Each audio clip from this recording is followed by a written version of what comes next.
الرحيم الحمد لله رب العالمين والصلاة والسلام على سيد الأنبياء والمرسلين محمد وآله وأصحابه أجمعين. أما بعد فأعوذ بالله من الشيطان الرجيم. بسم الله الرحمن الرحيم. ألهاكم التكاثر حتى زرتم المقابر كلا سوف تعلمون ثم كلا سوف تعلمون كلا لو تعلمون علم اليقين لترؤن الجحيم ثم لترؤنها عين اليقين ثم لتسألن يومئذ عن النعيم. گزشتہ آپ کے سامنے سورہ تکاثر کا ترجمہ، اس کا مفہوم اور اس کا مطلب بیان کیا گیا. سورۃ التکاثر، اس کے معنی جو علماء کرام نے بیان کیا ہے، اس کا ایک معنی جو تفسیر قرطبی میں لکھا گیا ہے وہ ہے دنیا کے وسائل میں، مال اور اولاد میں زیادتی کا طلبگار ہونا. دنیا کے وسائل میں، مال اور اولاد میں زیادتی کا طلبگار ہونا، یعنی کوئی آدمی اس بات کا طالب بن جائے کہ میری اولاد بھی بڑھے، میرا مال بھی بڑھے اور میرے عیش و آرام کے اسباب بھی بڑھے. علماء فرماتے ہیں اولاد میں تکاثر کا یہ صرف مسلمان تمنا کرتے ہیں، اغیار میں اس کا تصور نہیں ہے کہ وہ اولاد کی کثرت کا مطالبہ کرتے ہوں. اسی لیے غیروں کے یہاں محدود اولاد کو فخر سمجھا جاتا ہے، بے اولاد ہونے کو ان کے یہاں عیب محسوس نہیں کیا جاتا. لیکن مسلمانوں میں صاحب اولاد ہونے کے بعد کثرت اولاد یہ فخر کا سبب بنتا ہے. چنانچہ جناب رسول اللہ صلی اللہ علیہ وسلم نے بھی اولاد کے تکاثر کے سلسلے میں ترغیب دی اور آپ نے فرمایا وہ خاندان عزت دلانے والا، اولاد کی کثرت کا سبب والا بن سکتا ہے جس خاندان میں مودت ہو، محبت ہو، اور وہی خاندان تکاثر اولاد کا سبب بنتے ہیں. چنانچہ الحمدللہ اولاد کے اعتبار سے ایک بڑا مجمع فکر مند ہوتا ہے اور اس کے سلسلے میں کوشاں رہتا ہے. دوسرا جو مال ہے، مال کے سلسلے میں سب کے سب یکساں مشغول ہیں اور طالب ہیں. دنیا میں جتنے طبقات ہیں ان تمام طبقات کی زندگی میں اس بات کی تمنا موجود ہے کہ میں ہر اعتبار سے مال میں آگے بڑھوں، آگے بڑھوں، آگے بڑھوں. جس کے پاس مال ہوگا اس کے پاس وسائل ہوں گے. چنانچہ موجودہ زمانے کے لحاظ میں اگر ہم دیکھیں تو اولاد اور مال کے علاوہ لوگوں میں عہدہ اور جاہ بھی داخل ہے. عہدہ یعنی عہدے کے طلبگار، حب جاہ، اپنے آپ کو بڑا کرنا، اپنے آپ کو بڑا سمجھنا، اپنے آپ کو بڑا بنانا، اپنے آپ کو معزز محترم بتانا، اس کی بھی ایک بیماری عام ہے. اسی کو علماء کہتے ہیں الہاکم التکاثر میں مال جہاں پر شامل ہیں وہیں پر اولاد بھی شامل ہیں. اولاد جہاں شامل ہے وہاں وسائل شامل ہیں. ان تین کے علاوہ کرسی جس کو ہم لوگ عہدہ کہتے ہیں، کرسی کی محبت یہ بھی امت کے اندر پائی جائے گی، اور یہ بھی تمام طبقات میں موجود ہے. مسلمانوں میں بھی، اغیار میں بھی آپ کو کرسی کی چاہت والے، کرسی کی محبت والے، کرسی کی تمنا والے. یہ کہ وہ کرسی جو عام کرسیاں ہیں جس میں سب بیٹھ سکتے ہیں، یہ کہ وہ کرسی جس میں سب نہیں بیٹھ سکتے. سی ایم کی کرسی الگ، پی ایم کی کرسی الگ، ممبر آف پارلیمنٹ کی کرسی الگ، ممبر آف لوک سبھا کی کرسی الگ، راجیہ سبھا کی کرسی الگ. کرسیاں الگ الگ ہوتی ہیں. ایم ایل اے کی کرسی الگ، کونسلر کی کرسی الگ، اور ایم پی کی کرسی الگ. ان کرسیوں کے خواہش مند لوگ کہ میں اس کرسی میں بیٹھنے والا بن جاؤں، اس کو حب جاہ کہتے ہیں، عہدے کی محبت کہتے ہیں. بعض لوگ ہوتے ہیں کہ دنیاوی اعتبار سے پوسٹ کے قائل ہوتے ہیں کہ میں اب امپلائی ہوں، میں اس وقت میں آگے بڑھ کر سپروائزر ہو جاؤں، پھر میں اس سے آگے بڑھ کر مینیجر ہو جاؤں، میں ٹیم لیڈر ہو جاؤں. یہ بھی ایک عہدے کی خواہش ہے، عہدے کی تمنا ہے. علماء فرماتے ہیں جس وقت انسان کے اندر مال کی محبت انتہا کو پہنچ جاتی ہے، حب جاہ شروع ہو جاتی ہے، یعنی انسان مال کماتے کماتے کماتے کماتے مال کا ریل پیل جب شروع ہو جاتا ہے تو اسے کرسی کی محبت دل کے اندر آ جاتی ہے، اور کرسی کی محبت موت تک ختم نہیں ہوتی. اس لیے آپ دیکھیں گے کہ جتنے کرسی کے لیے لڑتے ہیں تو وہ موت پر ان کا کرسی کا حرص ختم ہوتا ہے. کرسی کی جو لالچ ہے وہ موت پر ختم ہوتی ہے. اسی لیے کہا تمام نشے الگ الگ نشے ہیں. ایک مال کا نشہ، شراب کا نشہ، اور ایک ہے عہدے کا نشہ، ایک ہے عزت کا نشہ. لوگوں کے پاس الگ الگ نشے ہوتے ہیں. یہ جو شراب کا نشہ ہے یہ تو چند گھنٹوں کے بعد اتر جائے گا، لیکن مال کا نشہ موت تک نہیں اترے گا، جاہ کا نشہ موت تک نہیں اترے گا، اور جو آدمی عہدے اور کرسی کا نشے والا ہوتا ہے وہ موت تک اس کا نشہ نہیں اترے گا. اسی لیے فرمایا الہاکم التکاثر، تمہیں لالچ نے ہلاک کر دیا.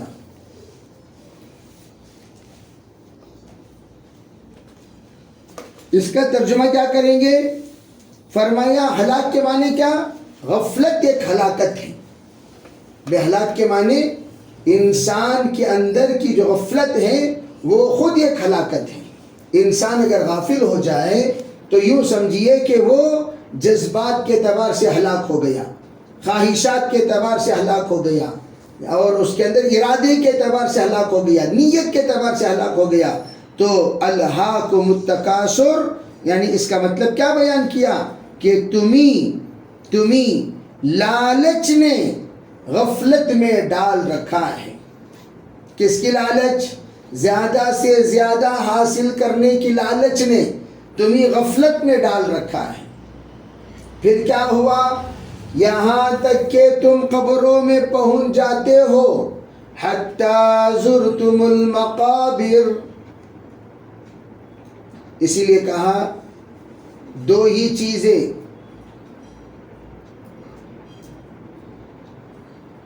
انسان کی حرص کو مٹا سکتی ہیں، ایک ہے موت اور قبر کی مٹی.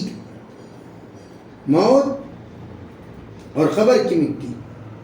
قبر کی مٹی پر جس وقت وہ بندہ دب جائے گا تب اس کے جذبات، خیالات سب کنٹرول میں آ جائیں گے.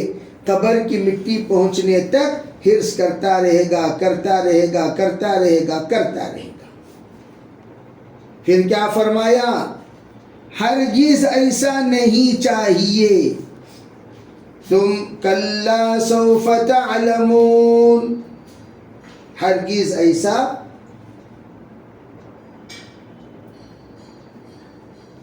نہیں چاہیے. آگے چل کر تم کو معلوم ہو جائے گا. آگے چل کر تمہیں معلوم. دیکھیے اللہ تعالیٰ نے پردہ ڈال دیے. جیسے ہمارے بزرگ کہتے تھے کہ یہ 4 انگلیاں بتا کر، یہ 4 انگلی 4 مرحلے ہیں. اور سے دیکھیں، یہ ہے عالم ارواح. 4 انگلیاں یوں رکھتے ہیں سامنے. یہ ہے عالم، درمیان میں گیپ چھوڑ دو. یہ ہے عالم ارواح، یہ ہے عالم دنیا، یہ ہے عالم برزخ، یہ ہے عالم آخرت. یہ 4 انگلیاں. عالم ارواح سے ہم لوگ عالم دنیا میں آ گئے، عالم دنیا سے عالم آخرت، اب عالم برزخ، عالم برزخ سے عالم آخرت. جس وقت یہ 4 انگلیاں ہمارے سامنے ہیں تو ہم لوگ دنیا میں آنے کے بعد تمام چیزوں کے جس وقت محتاج بنے، ہر انسان دنیا میں آنے کے بعد ہر چیز کا محتاج بن جاتا ہے. عالم ارواح میں محتاج نہیں، عالم برزخ میں محتاج نہیں، عالم آخرت میں بھئی اس کی محتاجی کی نوعیت الگ. ثواب کا محتاج. کس کا محتاج؟ اور یہاں عالم دنیا میں جس وقت بندہ پہنچنے کے بعد روح کا جس وقت بدن سے رشتہ ہوا. دیکھو یہ بدن مٹی سے بنا ہوا ہے. روح کا رشتہ جب بدن سے ہوا اور بدن مٹی سے بنا ہوا ہے تو پھر کیا ہوا؟ بدن نے روح کو لالچ بنا دیا. بدن نے، بھئی روح لالچ نہیں. کون لالچ؟ بدن. کھانا جو ہم کھاتے ہیں کس کے لیے؟ بدن. پانی پیتے ہیں کس کے لیے؟ گھر بناتے ہیں کس کے لیے؟ عیش و آرام کی چیزیں خریدتے ہیں کس کے لیے؟ بدن. گاڑی اور سواری لیتے ہیں کس کے لیے؟ یہ تمام چیزیں کس کے لیے؟ اور جو ہم کما رہے ہیں وہ بھی کس کے لیے؟ روح کے لیے کمائی کی ضرورت نہیں ہے. روح کو اگر ہم یوں کہیں جناب روح دامت برکاتہم، میں آپ کو 10 روپے دینا چاہتا ہوں، کیوں بھی روح کو 10 روپے کی ضرورت ہے. میں 50 روپے دینا چاہتا ہوں، 100 روپے، 1 لاکھ روپے. روح کہتی ہے کہ مجھے وہ تمام چیزوں کی ضرورت نہیں ہے. میں پیدا ہوا ہوں اللہ کے حکم سے اور میرے لیے غذا اللہ کے احکام ہیں. جتنا اللہ کے حکموں کے تابع ہو کر چلو گے اتنا مجھے غذا ملتا رہے گا. جتنا تم اللہ کے حکموں کو چھوڑو گے اتنا غذا سے محروم کر دیے جاؤ گے. یعنی روحانی غذا سے محروم کر دیا. اب مٹی سے بنایا ہوا بدن، جب ہم کہتے ہیں بدن کو او بدن صاحب، او بدن صاحب، اس نے کہا جی میں آپ کو دعائیں دے کر سبحان اللہ سے نوازنا چاہتا ہوں، الحمدللہ سے نوازنا چاہتا ہوں، نمازوں سے نوازنا چاہتا ہوں، ذکر اور دعا سے. تو بدن صاحب یوں کہیں گے ارے گلخن میاں، ارے گلخن میاں، تمہارے سبحان اللہ سے میرا کیا ہوگا، الحمدللہ سے میرا کیا ہوگا، اللہ اکبر سے میرا کیا ہوگا. میرے لیے صبح 2 اڈلی، دوپہر کو تھوڑی سی بریانی، شام کو شیخاں چاہیے. کون بولتا ہے؟ شام کو کون بولتا ہے؟ ارے بدن کو صبح و شام چائے چاہیے، بدن کو پیاس لگے تو پانی چاہیے، بدن کو بھوک لگے تو کھانا چاہیے، بدن کو نیند آئے تو آرام کے لیے بیڈ چاہیے، جگہ چاہیے۔ اسی لیے ایک ڈاکٹر بہت ماہر ہے اپنے فن میں، انہوں نے ایک عجیب بات کہی، اللہ نے بدن کو ایسا بنایا جس طرح آج کل تو آج کل کار ہے، وہ کار میں آپ محسوس کریں گے کہ دروازہ کھلا ہے تو کار اشارہ دیتا ہے، بھائی دروازہ کھلا ہے، دروازہ کھلا ہے، اشارہ، بیلٹ نہیں ڈالے تو کار اشارہ، پیٹرول کم ہوا تو کار میں اشارہ، آئل کم ہوئی تو کار میں اشارہ۔ تو تمام اشارے مل جاتے کہ نہیں مل جاتے؟ ابھی یہ اشارہ نہیں ملا کہ گڑھے میں کہاں ہے، گڑھا کہاں ہے، وہ سب اشارے ابھی۔ ایک زمانہ آئے گا کار کے چاروں طرف کیمرے ہوں گے، اب تو ریورس لیے تو پیچھے کا کیمرہ ہے، چاروں طرف سب نظر آئے گا کہ آپ کہاں جا رہے ہو، کہاں گڑھا آ رہا ہے، کہاں پر آپ کو نالا ہے، اور کہاں پر یہ ہے، کہاں پر وہ ہے، سب نظر آئے گا۔ زمانہ چلتے چلتے بدلنے والا ہے۔ اسی طرح بدن کو اللہ نے ایسا بنایا، جسے رمضان مبارک کا مہینہ آ رہا ہے تو یہ بات میں طبی اعتبار سے بھی بتا دینا چاہتا ہوں، بدن کو اللہ نے ایسا بنایا، بدن پانی پانی پانی کون مطالبہ کرتا ہے؟ تو اسے کیا دے دو؟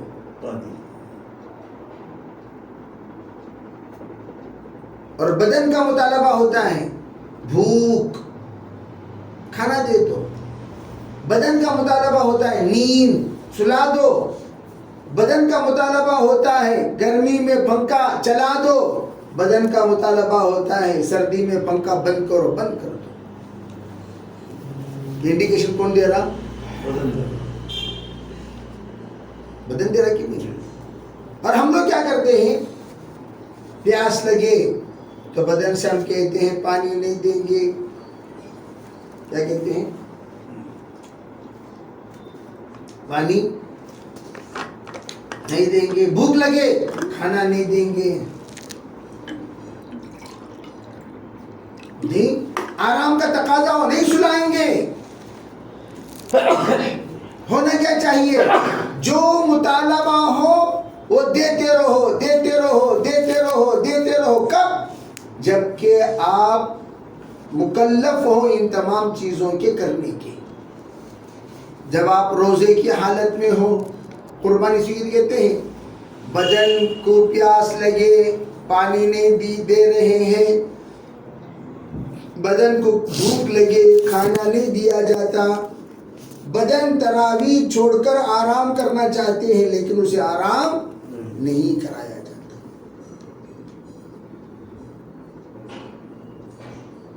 اللہ بدن کو یوں کہتے ہیں، توجہ، اللہ اکبر، 11 مہینہ تمہارا ہم نے سنا۔ کتنے مہینے؟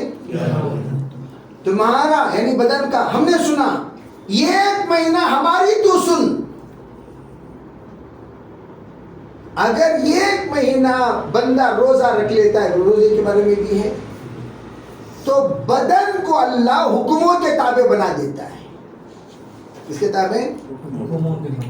یہ کہے بدن طبیعت کے تابع، پانی مانگے دے دو، نیند آئے سو جاؤ، بھوک لگے کھانا کھا لو، گرمی لگے پنکھا چلا لو، سردی لگے بند کر لو، نہانے کا تقاضا ہو نہا لو،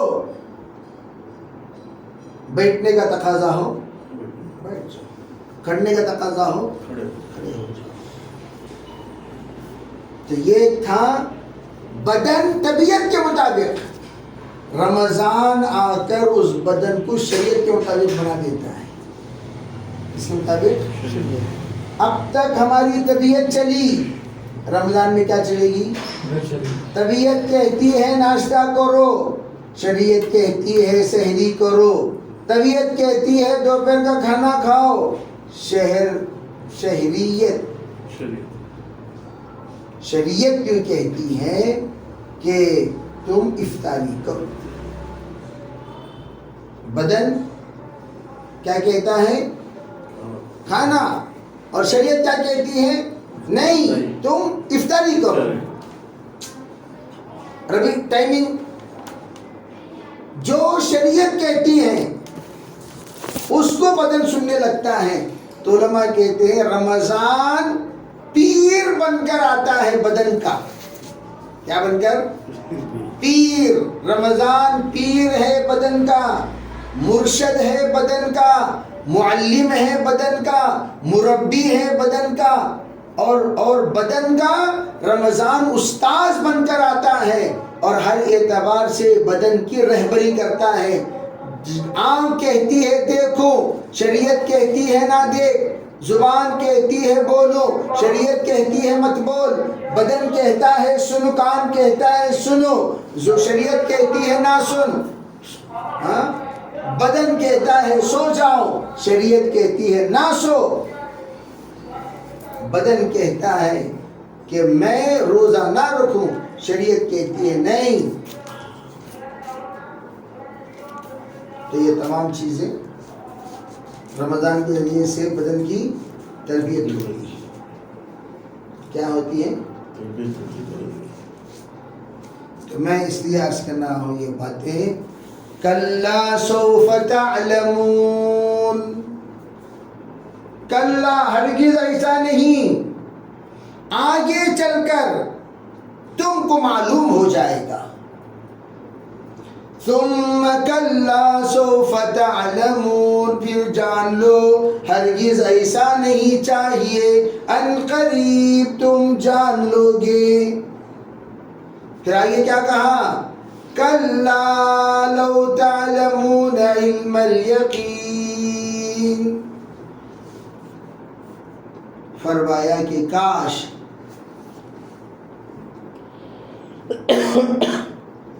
ہرگز نہیں، اگر تم ایسا جان لیے، لو تعلمون جان لیے، علم الیقین یقین کے ساتھ، علم الیقین کسے کہتے ہیں؟ یقین کے ساتھ، تو پھر غافل نہ رہتے۔ اگر تمہیں پتہ چلتا یقین کے ساتھ تو تم ہرگز غافل۔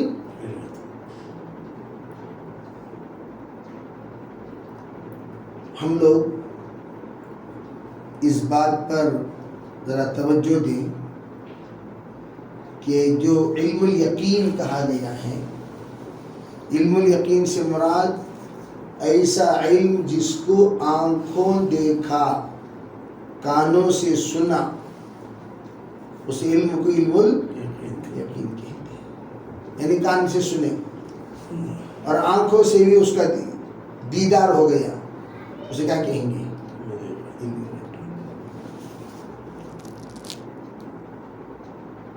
تو اللہ تعالیٰ فرماتے ہیں کلا لو تعلمون علم الیقین۔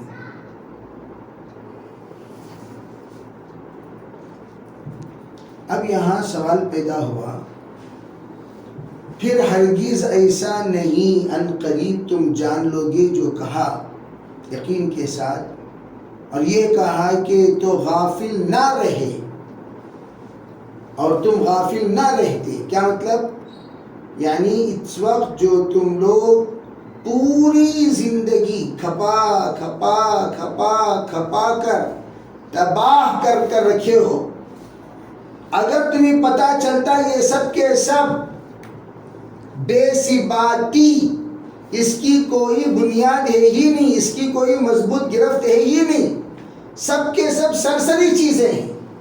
جیسے مثال کے طور پر بے آدمی کو ایک عزت ملی اور وہاں پر لکھا ہوا رہے گا تمہاری جو عزت ہے وہ 5 سال تک کی تھی۔ کتنے سال؟ 5 سال۔ کتنے سال کی عزت؟ 5 سال۔ کیا بھائی؟ 5 سال کی کرسی، 6واں سال اگر تو رہا تو عزت رہے گی، نہیں رہا تیری طرف کوئی بھی پھر کر نہیں دیکھے گا. جیسے ایک ہے عزت اللہ دیتے ہیں، کچھ لوگ عزت خریدتے ہیں. عزت کیا کرتے ہیں؟ خریدتے ہیں. مجھے عزت دیو، مجھے عزت دیو، مجھے عزت دیو، مجھے عزت دیو، میں تمہیں یہ دیتا ہوں، مجھے تمہیں یہ دیتا ہوں، میں تمہیں یہ دیتا ہوں. ایک ہے دل سے عزت، ایک ہے خریدی ہوئی عزت. اب ان سے کیا کہا جائے؟ فرمایا وہ جو عزت اللہ دیتے ہیں وہ دائمی عزت ہے، جو عزت بندہ اپنی طرف کھینچ لیتا ہے وہ عارضی عزت ہے.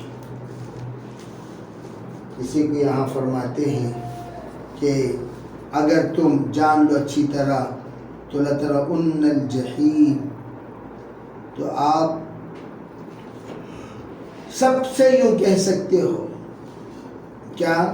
بس بھائی اب تم نے ہماری سمجھائی ہوئی بات مانی نہیں، اب تمہیں موت آ کر دبوچ لی ہے، بس جاؤ تم اب جہنم میں. کہاں جاؤ؟ جہنم میں جاؤ. کیوں جائیں جہنم میں؟ فرمایا یا رب لما حشرتنی اعمی، اے میرے پروردگار آپ نے مجھے اندھا کیوں اٹھایا؟ میں تو بولنے دیکھنے والا تھا. فقد کنت بصیرا. اللہ کہیں گے کذالک اتتک آیاتنا، اسی طرح ہمارے پاس ہماری آیتیں تیرے سامنے آیا کرتی تھی، ہم تجھے سمجھایا کرتے تھے، ہم تجھے پڑھایا کرتے تھے، ہم تجھے بتایا کرتے تھے. فنسیتہا، تو بھلا دیا. وَكَذَلِكَ الْيَوْمَ تُنْسَى، آج بھی تو بھلا دیا جائے گا، تجھے کوئی بھی سننے والا نہیں رہے گا. لَتَرَوُنَّ الْجَحِيمَ، پھر اسے جہنم میں اٹھا کر پھینک دیا جائے گا. اگر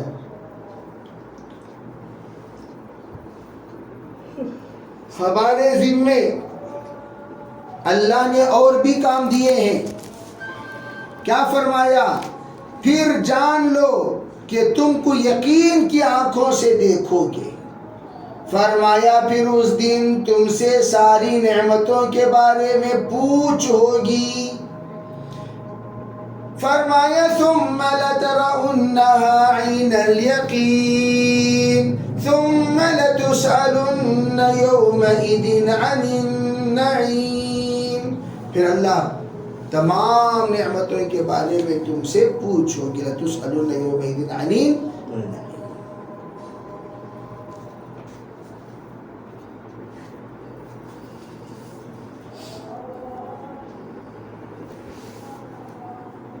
ربی یہ تو رہی بات سورہ تکاثر کی، وہ مفہوم جس کو اللہ تعالیٰ نے بڑے اجمالی طریقے سے بیان کیا، اور بیان کرنے کے بعد فرمایا کہ تم لوگ ان تمام کو اپنے اندر بسائے رکھو اور سب کو اللہ تعالیٰ کے سامنے پیش کرتے رہو. پیش کرتے کرتے کرتے ایک دن آئے گا انشاءاللہ اللہ کے سامنے جب تمہاری پیشی ہوگی، اس وقت میں اللہ رب العزت حساب لے گا، دیکھ لے گا اللہ تعالیٰ کتنا یہ لالچ تھا، کتنا یہ ضرورت مند تھا، کتنا یہ دھوکے باز تھا، کتنا یہ انصاف پسند تھا، کتنا یہ مجھے ڈرتا تھا، کتنا یہ نڈر ہو کر رہتا تھا. یہ سب کا جائزہ اللہ کب لیں گے؟ تسألون یومئذ عن النعیم. ایک ایک نعمت اللہ نے جو کچھ نعمتیں دی ان نعمتوں کے بارے میں اللہ پوچھے گا. علماء فرماتے ہیں بیوی بھی شوہر کے لیے نعمت ہے. شوہر بیوی کے لیے نعمت، میاں بیوی کے لیے اولاد نعمت، جس کے بنیاد پر وہ لوگ ماں باپ بنے. اگر بالفرض عورت بیوی نے شوہر کی قدر نہیں کی، شوہر نے بیوی کی قدر نہیں کی، ماں باپ نے اولاد کی قدر نہیں کی، اولاد نے ماں باپ کی قدر نہیں کی۔ نیکسٹ، پڑوس جو اللہ نے آپ کو مقدر میں دیا، وہ پڑوس بڑا نیک پڑوس ہے، اگر اس کی قدردانی پڑوسی نے نہیں کی۔ علاقہ اللہ نے جو تمہیں عطا کیا اس علاقے کی قدردانی نہیں کی، ماحول جو اللہ نے عطا کیا اس ماحول کی قدردانی نہیں کی، تو اللہ اس کے بارے میں بھی پوچھے گا تجھے ہم نے ایسے دیندار ماحول میں رکھا پھر بھی تم بے دین کیوں تھے؟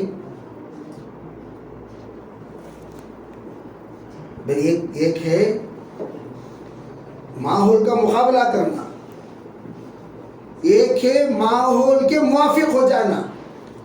جب دیندار ماحول اللہ نے عطا فرمایا، ایک ہی بلڈنگ میں تفسیر کی مجلس، لَتُسْأَلُنَّ، اللہ بلڈنگ والوں سے پوچھے گا تم بلڈنگ میں رہ کر تفسیر کیوں نہیں سنے؟ کیا کام تھا تم لوگوں کو؟ کیا تھا؟ ارے تمہیں کہیں ادھر ادھر جانا تھا، لفٹ سے اترنا تھا، آنا تھا، بیٹھنا تھا، سننا تھا، اتنا بھی تم نہیں کر سکے۔ بازو والوں سے پہلے اللہ بلڈنگ والوں سے پوچھے گا، پھر پڑوسیوں سے پوچھے گا، اللہ پوچھے گا تیسری گلی والا آتا تھا، دوسری گلی والا آتا تھا، پانچویں گلی والا آتا تھا، چھٹویں گلی والا آتا تھا، کوئی محلہ چھوڑ کر آتا تھا اور تم گھر چھوڑ کر نہیں آ سکے۔ ثم لتسألن يومئذ عن النعيم، ایک ایک نعمتوں کے بارے میں اللہ پوچھیں گے کہ اللہ تعالیٰ نے تمہیں ہندوستان میں پیدا کیا، یہ بھی ایک نعمت ہے، کرناٹک میں اللہ نے پیدا کیا، یہ بھی ایک نعمت ہے، بنگلور میں اللہ نے پیدا کیا، وہ بھی ایک نعمت ہے، اور بنگلور میں اللہ نے رکھا ہے، وہ بھی نعمت ہے۔ دنیا میں جا کر دیکھیے تفسیر کلام پاک کے لیے لوگ کتنا ترستے ہیں۔ جب اللہ نے نعمت دی تو اس نعمت کی قدردانی کیوں نہیں کی؟ اللہ یہ بھی پوچھیں گے، یہ بھی اللہ پوچھیں گے۔ تو اس لیے سب نیت کریں انشاءاللہ ہم جیسے ان تمام چیزوں کی قدردانی کریں گے، ساتھ تو